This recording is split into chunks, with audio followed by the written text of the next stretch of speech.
Robert Mugabe. Robert Mugabe, 2009. Robert Mugabe, President of Zimbabwe. Robert Mugabe, born February 21, 1924, Kutama, Southern Rhodesia, now Zimbabwe, died September 6, 2019, Singapore, was the first Prime Minister, 1980–87, of the reconstituted state of Zimbabwe, formerly Rhodesia.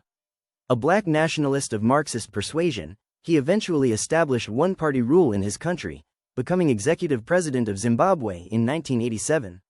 He resigned on November 21, 2017, after succumbing to political and military pressure. Early life and rise to power. The son of a village carpenter, Mugabe was trained as a teacher in a Roman Catholic mission school. He was introduced to nationalist politics while he was a student at the University College of Fort Hare, South Africa, and between 1956 and 1960 he taught in Ghana. Mugabe returned to Rhodesia in 1960, and in 1963 he helped the Reverend Ndabaningi Sithole to form the Zimbabwe African National Union, ZANU, as a breakaway from Joshua Nkomo's Zimbabwe African People's Union, ZAPU. In 1964 he was arrested for subversive speech, and spent the next 10 years in prison. During that period he acquired law degrees by correspondence courses. While still in prison he led a coup in 1974 deposing Sithole as ZANU's leader. In late 1974 Mugabe was freed. During the civil war that pitted Rhodesia's black majority population against Prime Minister Ian Smith's white-ruled Rhodesian government, 1975–79, Mugabe was joint leader, with Nkomo, of the Patriotic Front, PF, of Zimbabwe. The party's guerrillas operated against the Rhodesian government from bases in neighboring Zambia, Mozambique, and Angola. Fresh negotiations in London in 1979 ended the war and led to new British supervised parliamentary elections in February 1980. Mugabe's party, now using the name ZANU-PF, won a landslide victory over the other black parties, and he became prime minister. As prime minister, Mugabe initially followed a pragmatic course designed to reassure Zimbabwe's remaining white farmers and businessmen, whose skills were vital to the economy.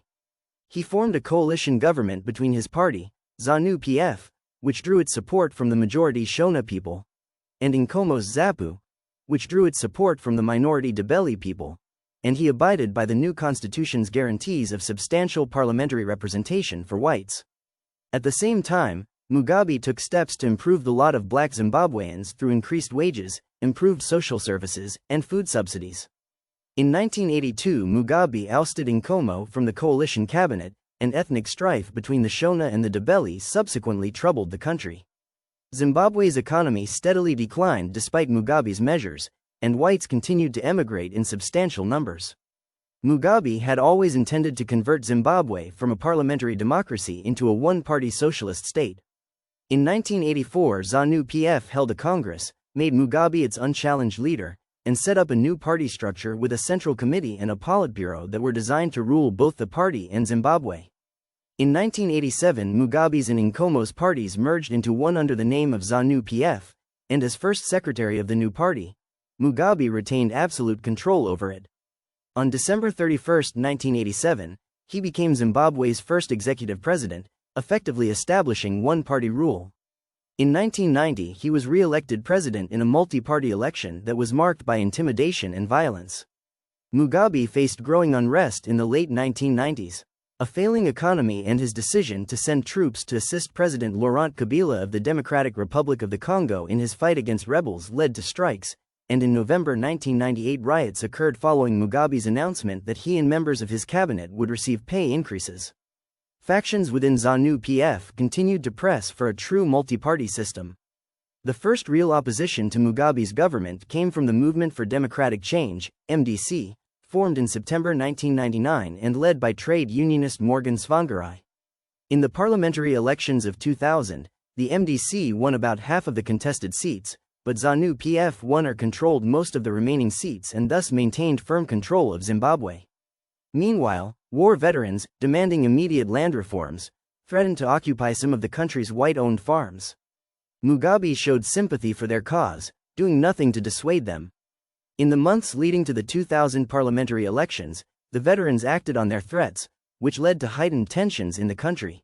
Although Mugabe was re-elected in 2002, the elections were tainted by violence and criticized by observers. A law passed later that year allowed Mugabe to pursue an aggressive program of confiscating white-owned farms. More than half of the country's white farmers were forced to relinquish their property. Unfortunately, property was often claimed by politically connected individuals with little or no farming experience. The government's lack of forethought in forcing out the white farmers and failing to replace them with experienced farm workers contributed to a significant decline in agricultural productivity. This, as well as a drought, led to severe food shortages in Zimbabwe.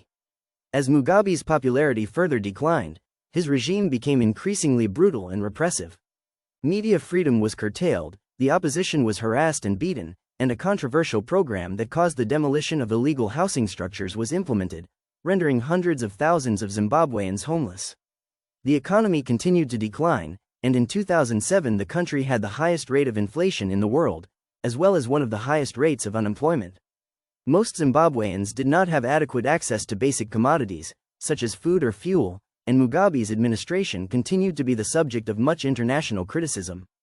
Despite this, Mugabe remained popular within ZANU-PF, and in December 2007 the party endorsed Mugabe as its presidential candidate in the 2008 elections. In the months leading up to the elections, the country continued its downward economic spiral, with its inflation rate surpassing 100,000%. Support for Mugabe appeared to waver. Former finance minister and ZANU-PF stalwart Simba Makoni announced that he was running against Mugabe for the presidency, and the MDC, with Tsvangirai as its presidential candidate, saw its popularity increase throughout the country, even in areas that were typically ZANU-PF strongholds. Presidential, parliamentary, and local elections were held on March 29, 2008. Unofficial preliminary results indicated a favorable outcome for Tsvangirai and the MDC, but, as days passed with only a slow, partial release of parliamentary results, and the complete absence of presidential results, many feared that Mugabe and ZANU-PF were manipulating the outcome of the elections in their favor. On April 2, the MDC released its own account of presidential election results, which indicated that Mugabe had lost to Tsvangirai by capturing slightly less than half the votes. The MDC's claims were dismissed by ZANU-PF. Official results released later that day indicated that ZANU-PF had lost its majority in the House of Assembly, but Senate results announced several days later revealed a split between the MDC and ZANU-PF, with the latter receiving an only slightly larger share of the votes. There was no official announcement of the final results for the presidential contest until May 2, when it was announced that Mugabe had received 43.2% of the votes and Tsvangirai 47.9%. However, since no candidate had secured a majority of the votes, a runoff election would be necessary, which was later scheduled for June 27. The weeks leading up to the runoff election were plagued with political violence, which the MDC asserted was sponsored by Mugabe's ZANU-PF-led government. The government in turn claimed that the MDC was responsible. An increasingly tense climate was further heightened by several government actions, including the detention of Tsvangirai and several other MDC officials and supporters, as well as several diplomats from the United Kingdom and the United States who were in the midst of investigating reports of pre-election violence, the suspension of all humanitarian aid operations in the country, and statements from Mugabe implying that he would not cede power to the opposition if he lost the runoff election. Less than a week before the election, Tsvangirai announced that he would withdraw from the contest, citing the impossibility of a free and fair election in the country's current climate of violence and intimidation. Nevertheless, the election was still held, and Mugabe was declared the winner despite assertions from independent observers that the election was neither free nor fair. The fact that the election was even held, as well as the outcome, prompted widespread international condemnation, most notably from the governments of African countries that had previously supported Mugabe, and there were calls for the MDC and ZANU-PF to form a power-sharing government. To that end, the Southern African Development Community, SADC, sponsored negotiations, led by South African President Thabo Mbeki, between Mugabe, Tsvangirai, and Arthur Mutambara, the leader of a MDC splinter faction. After several weeks of negotiations, the three Zimbabwean leaders signed a comprehensive power-sharing agreement, referred to as the Global Political Agreement, on September 15, 2008. As part of the agreement, Mugabe would remain president but would cede some power to Tsvangirai, who would serve as prime minister. Mutambara would serve as a deputy prime minister. In the months that followed, Mugabe and Tsvangirai could not come to terms on how to implement the agreement, arguing over how to allocate the new government's key ministries between ZANU-PF and the MDC. Stalled talks and repeated attempts by the SADC to get discussions back on track continued against a backdrop of worsening economic and humanitarian conditions in Zimbabwe. In addition, dozens of MDC supporters, reporters, and human rights activists had disappeared. The MDC alleged that they had been abducted by ZANU-PF and government-allied forces. International support of continued negotiations for the implementation of the power-sharing government began to wane, with some critics calling for Mugabe to step down from power. He adamantly refused to do so, stating, "I will never, never, never surrender. Zimbabwe is mine, I am a Zimbabwean. Zimbabwe for Zimbabweans." He later announced his intention to form a government on his own if Tsvangirai and the MDC would not participate. In late January 2009, Tsvangirai, under pressure from the SADC, agreed to join Mugabe in a new government, despite lingering misgivings, and was sworn in as Prime Minister on February 11, 2009. The unity government was a troubled one. The MDC and ZANU-PF struggled to agree on various appointments. Tsvangirai denounced ongoing human rights violations, and in the following years the acrimony continued in many matters, including the drafting of a new constitution. After much wrangling, both parties supported the final draft, which was approved via referendum in March 2013 and signed into law by Mugabe in May 2013. Later that month, the Constitutional Court declared that the upcoming presidential and parliamentary polls were to be held by the end of July. Mugabe then called for the elections to be held on July 31, 2013. In spite of concerns that there was not enough time to organize credible elections, the polls were held as planned. The voting process proceeded peacefully, but there were many complaints of voting irregularities, most of which appeared to put Mugabe and ZANU-PF at an advantage. Ultimately, Mugabe was declared the winner with about 61% of the vote, eliminating the need for a runoff election, to some 34% for Tsvangirai. Even before the final results were released, Tsvangirai and his party had dismissed the election as invalid, and, after the results were announced, the MDC filed a legal challenge with the Constitutional Court, seeking to nullify the results and hold a new election. A week later, however, the MDC withdrew its petition, believing that it would not be able to receive a fair hearing. The court ignored the withdrawal and ruled on the petition, upholding Mugabe's victory. He was inaugurated on August 22, 2013. When Mugabe was inaugurated in 2013, he was already 89 years of age, and many wondered how much longer he could continue to rule and, crucially, who would eventually succeed him. He avoided any official discussion of the topic, which, along with his increasing frailty and declining health in the following years, led to an increasing amount of infighting within ZANU-PF, with factions developing as party members tried to amass support and position themselves to claim the presidency. For many years, Joyce Mujuri was thought to be a main contender to succeed Mugabe. Mujuri was a celebrated veteran of the guerrilla war against Rhodesia's white minority government and was one of Zimbabwe's 2 vice presidents.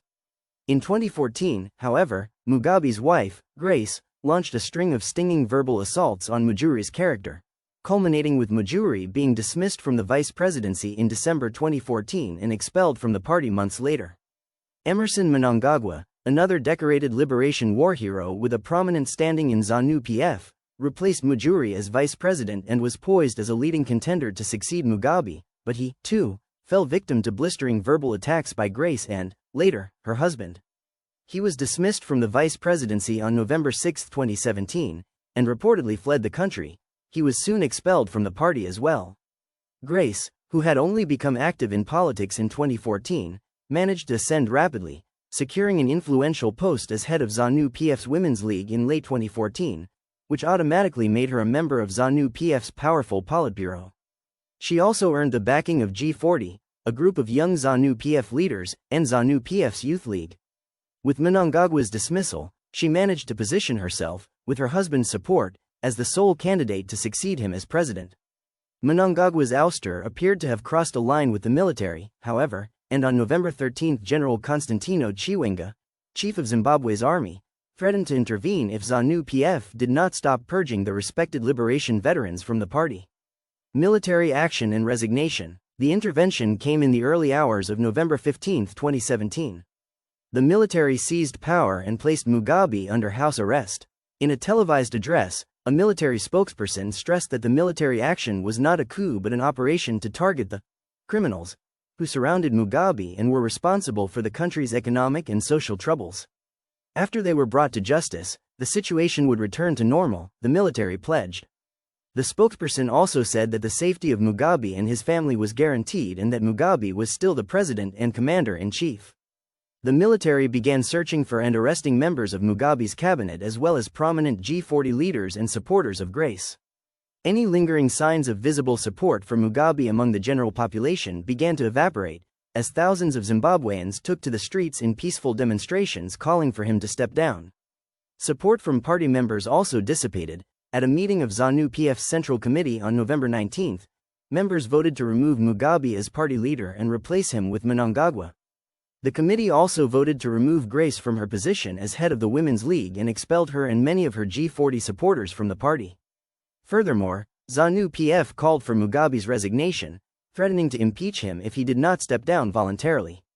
On November 21, after Mugabe had not heeded calls to resign, ZANU-PF initiated impeachment proceedings in the parliament, including in its charges that the president had allowed his wife to unjustifiably gain power and that he was no longer able to fulfill his duties as president. The same day, Mugabe submitted a letter announcing his resignation, effective immediately. Mnangagwa, who had been chosen by ZANU-PF's Central Committee to serve out the remainder of Mugabe's term, returned to the country the following day. He was inaugurated as interim president of Zimbabwe on November 24, 2017. Like and subscribe for more.